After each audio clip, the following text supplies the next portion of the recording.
இன்றைக்கி வந்தே பாரத் ரயில்கள் பார்க்குறோம். சென்னையிலேருந்து பெங்களூர், சென்னையிலேருந்து கோயம்புத்தூர், சென்னையிலேருந்து நாகர்கோவில், சென்னையிலேருந்து திருநெல்வேலி, அதே போல் சென்னையிலேருந்து திருப்பதி வழியாக விஜயவாடா, அதே மாதிரி பெங்களூர்லேருந்து மதுரைக்கு, இப்படி வந்தே பாரத் ரயில்கள் இன்றைக்கு அதிகமான இந்திய தொழில்நுட்பத்தில் தயாரிக்கப்பட்டது. இது என்னென்னா இதனுடைய சிறப்பு, இந்தியா தொழில்நுட்பத்தில் தயாரிப்பு. நம்ம இன்னும் குறிப்பாக சொல்லணும்னா நம்ம சென்னை ஐசிஎஃப்பில் தயாரிக்கப்படுகின்ற ரயில் பெட்டிகள் இன்றைக்கி இந்தியா முழுவதும் இந்த ரயில் பெட்டிகள் சப்ளை செய்யப்படுகிறது.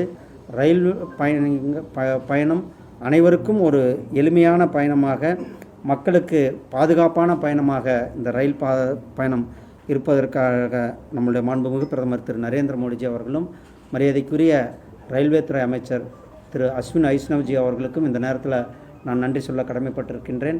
ஏன்னா கிட்டத்தட்ட 38 ரயில் நிலையங்களுக்கு இந்த ஸ்டாப் ஒரே நேரத்தில் நமக்கு கொடுத்துருக்கிறார். பல்வேறு நேரத்தில் நான் கோரிக்கை ஒரே நேரத்தில் நமக்கு அந்த ஆர்டரை போட்டிருக்காங்க. அவர்களுக்கு தமிழ்நாட்டு மக்கள் சார்பாக என்னுடைய மனமார்ந்த நன்றிகளை தெரிவித்துக் கொள்கின்றேன்.